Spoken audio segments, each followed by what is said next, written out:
សម័យកាលនេះអ្នកណាប្រឹងអ្នកនឹងបានឲ្យតែអ្នកជាមនុស្សសញ្ញាបូកតិចឬច្រើនជីវិតអ្នកនឹងធូរធារល្អប្រសើរមនុស្សសញ្ញាបូកគេចំណាយពេលវេលាលើរឿងណាដែលកើតលេខបូកដល់ជីវភាពរបស់ពួកគេមនុស្សមានផ្នត់គំនិតសញ្ញាបូកគេអត់សូន្យសានច្រើនទេការងារណាក៏ដោយឲ្យតែកើតជាចំណូលលេខបូកដល់ជីវភាពរបស់គេ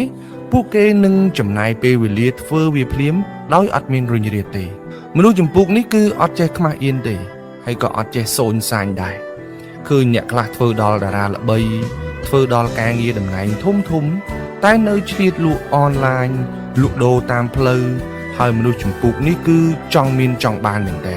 ហើយពួកគេមិនសូវជាខ្វះខាតខ្វះមុខខ្វះក្រោយទេដោយសារតែការខិតខំប្រឹងប្រែង